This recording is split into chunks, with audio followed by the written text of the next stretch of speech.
दसरा. दसरा म्हणजे 3.5 मुहूर्तापैकी एक.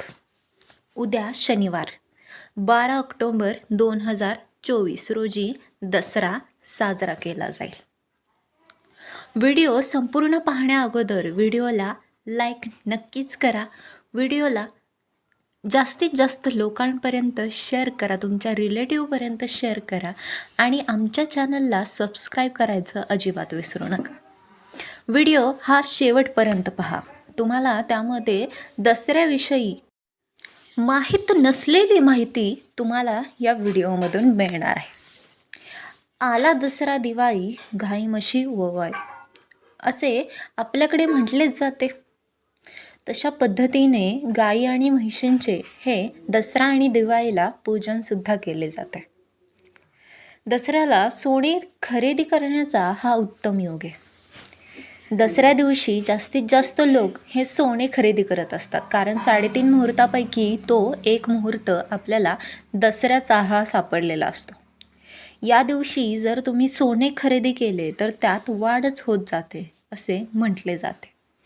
आणि या गोष्टीसुद्धा काही खोट्या नाही, कारण सोन्याला सोनं हे लागत जात असतं. दसऱ्याला सोन्याचे प्रतीक म्हणून आपट्याच्या झाडाची पाने देण्याची आजही प्रथा आपल्याकडे टिकून असल्याचे दिसून येत असते. आपट्याची पाने आपण देताना सोनं घ्या आणि सोन्यासारखे राहा असे आपण एकमेकांना म्हणत असतो आणि सोनं म्हणून आपण ती आपट्याची पाने ही आप्तेयांना, त्याचबरोबर आपल्या ओळखीच्या माणसांना किंवा ज्या व्यक्ती आपल्याला भेटतील त्यांना देत असतो.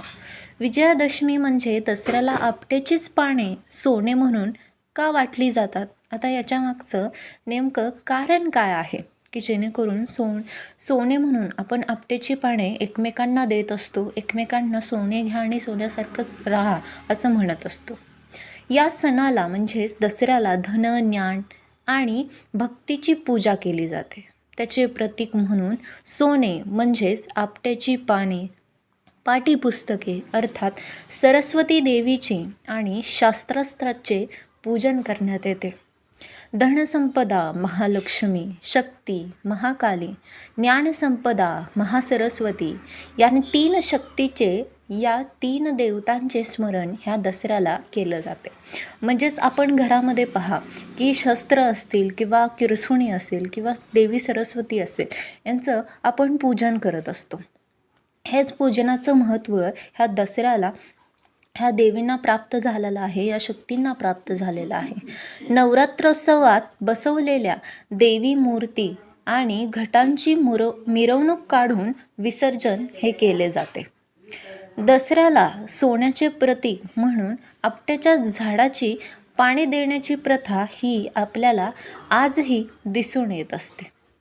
विजयादशमी म्हटलं की आपट्याची पानं हे आपल्या इकडे वाटलीच जातात. याबद्दल नेमकं घडून येणारं शास्त्रास्त्र काय आहे किंवा त्यामागचं नेमकं शास्त्रीय कारण काय आहे हे आपल्याला जाणून घेणं तितकंच महत्त्वाचं आहे की नेमकं का म्हणून आपण आपट्याचीच पाने देत असतो. आता या आपट्याची पाने हे वाटण्याचं कोणतं ना कोणतं तरी शास्त्रीय कारण असणार, तर याचं आहे ते शास्त्रीय कारण. आता दसऱ्याच्या दिवशी शमीची पाने एकमेकांना देऊन ती आपल्या वास्तूत ठेवावीत. आता शमीची पानं म्हणजेच की आपट्याची पानं आपण एकमेकांना देऊन आपल्या घरात, म्हणजे जशा पद्धतीने आपण एकमेकांना देत असतो त्याच पद्धतीने आपण ती पानं घरामध्ये पण आपल्या देवाला वाहत असतो. आपलं जे काही शस्त्रास्त्र पुजायला ठेवलेलं असतं त्याला आपण ती पाने वाहत असतो. यामुळे याचा परिणाम काय होतो तर आपल्या घरातल्या वायुमंडलावर त्याचा परिणाम होत असतो. यामुळे वास्तूतील वायुमंडळ हे शुद्ध होण्यास खूप महत्त्वाची मदत होत असते. शमी ही तेज तत्वरूपे आहे.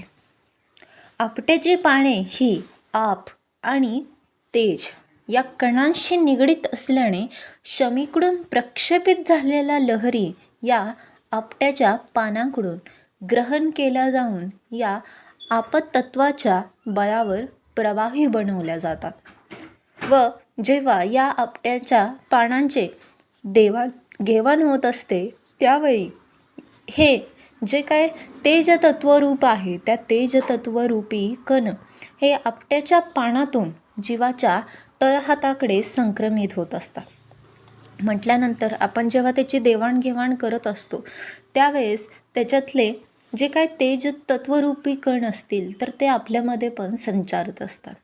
म्हणजे हेच की हे त्याच्या मागचं शास्त्रीय कारण आहे की आपल्या घरामध्ये वायुमंडळ जे असेल ते चांगल्या पद्धतीनं स्थित राहत असते. आपल्या घराच्या समृद्धीसाठी व घराच्या भरभराटासाठी हे खूपच महत्त्वाचे ठरत असते आणि प्रभावी हे माध्यम आहे. या दिवशी सीमालंघन, शमीपूजन, अपराजित पूजन आणि शस्त्रपूजा ही चारही कृत्ये यामध्ये करायचीच असतात.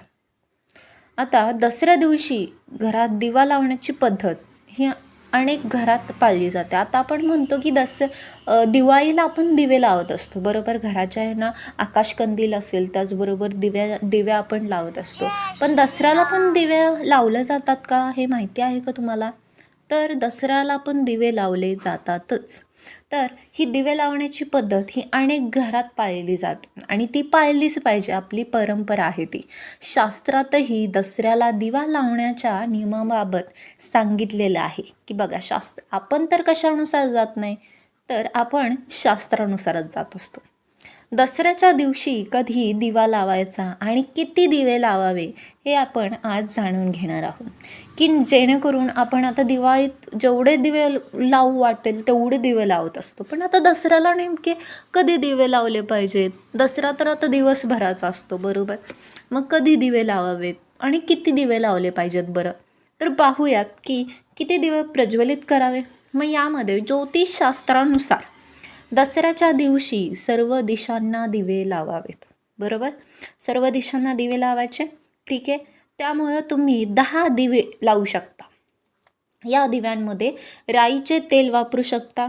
त्या व्यतिरिक्त हिंदू धर्मात तुळस, पिंपळ, शमी, वड आणि केळ्याचं झाड हे पूजनीय आहे. ठीक आहे, तुम्ही पाहत असाल की जेणेकरून तुळस असेल तर तुळस ही श्रीकृष्णाला अतिप्रिय आहे. केळाचे झाड म्हटल्यानंतर आपण जेव्हा सत्यनारायणाची पूजा करत असतो तर केळाचं झाड हे वापरतच असतो, केळाच्या फांद्या ह्या वापरतच असतो. हे पूजनीय आहे, त्यामुळे तुम्ही या झाडाजवळही दिवे लावू शकता. दसऱ्याच्या दिवशी श्रीरामाची पूजा केली जाते, त्यामुळे तुम्ही तुपाचा दिवाही यामध्ये लावू शकता. ठीक आहे, राईचा दिवा लावू शकता किंवा तुपाचा सुद्धा दिवा तुम्ही लावू शकता. हे खूपच प्रभावीदायक हे ठरणार आहे. आता आपण समजलं की जेणेकरून आपण तुपाचा दिवा लावावा, राईचा दिवा लावावा, 10 दिवे लावावेत आणि सर्व दिशांना दिवे लावले तरी काही हरकत नाही. ठीक आहे, आता पाहूयात की याची वेळ कोणती, की कोणत्या वेळी हा दिवा लावायला हवा. ठीक आहे, दसऱ्याला दिवा लावणे खूप महत्त्वपूर्ण आहे, प्रभावी आहे. प्रभू रामासाठी तुम्ही सकाळी आणि संध्याकाळी तुपाचा दिवा लावू शकता. त्या व्यतिरिक्त संध्याकाळच्या वेळेस दिवा लावू शकता. ठीक आहे, सकाळी लावायचं आहे सकाळी लावा, संध्याकाळी लावायचं आहे संध्याकाळी लावा, सकाळ संध्याकाळी दोन्ही टायमिंगला लावायचं आहे दोन्ही टायमिंगला लावा. संध्याकाळची वेळ ही खूप महत्त्वाची आहे. संध्याकाळची वेळ खूपच शुभ मानली जाते, त्यासाठी संध्याकाळी लावला तरी काय हरकत नाही. या 10 इंद्रियांपैकी जेणेकरून आपल्या जे काही 10 इंद्रिय आहेत की आता याच्यामध्ये की एकाच इंद्रियावर की आपण कशाबद्दल बोलतोय, तर आता विजयादशमीला हे रावणाचं दहन केलं जातं. तर 10 इंद्रियापैकी एकाच इंद्रियावर संयम साधणारा साधारण साधक एक रथी, तर दशेंद्रियावर संयम साधणारा कोण असतो, तर तो दशरथी असतो, तो भगवान रामचंद्र. आणि रावण दशमुखी का, तर रावण हा ब्राह्मण होता, चांगला विद्वान पंडित होता, त्याला दशग्रंथ अगदी मुखोद्गत म्हणून त्याला 10 तोंडे दाखवलेली आहेत.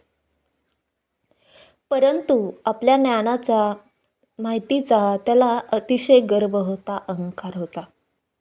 बघा, रावण हा साधासुद्धा मनुष्य नव्हता की साधासुद्धा राक्षस नव्हता. अति अति तो महादेव शंकराचा खूपच महान भक्त होता. याशिवाय त्याला जे काही माहीत होते ते सर्व लोकांना आरडाओरडा करून मोठ्या तंत्राने तो सांगत असे. साक्षात शनिदेवाला सुद्धा त्याने बंदी बनवलं होतं.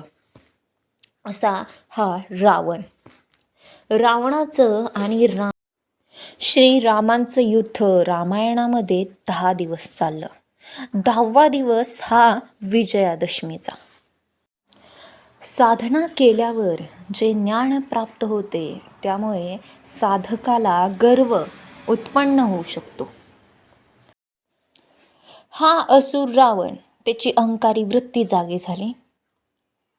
सावध साधकाला म्हणजे दशरथी रामाला ह्या रावण असल्या नीच प्रवृत्तीचे दमन करायचे होते.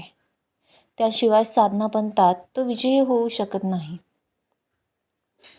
साधकाच्या स्वतःच्या असल्या असुरी वृत्तीवरील विजय म्हणजेच हा विजयदशमी होय. शेवटी रामाने रावणाला हे ठारच केले, त्याचा वधच केला. रामाने रावणाला मारले म्हणजेच आपल्यातील अहंकार वृत्तीला मारले व अधिक ज्ञान मिळवण्याचा मार्ग मोकळा केला.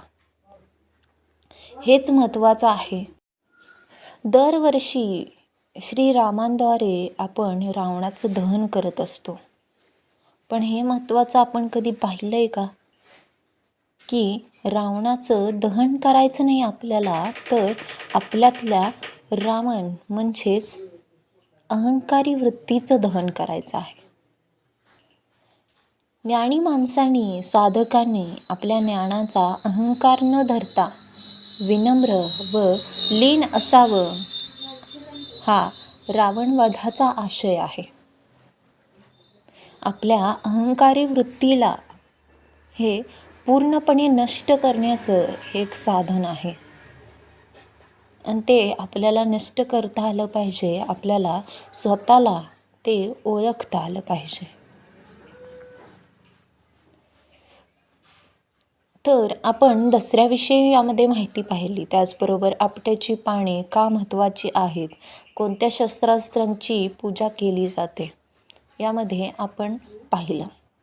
व्हिडिओ आवडल्यास व्हिडिओला नक्कीच लाईक करा, जास्तीत जास्त व्हिडिओ हा शेअर करा आणि आमच्या चॅनलला सबस्क्राईब करायचं अजिबात विसरू नका.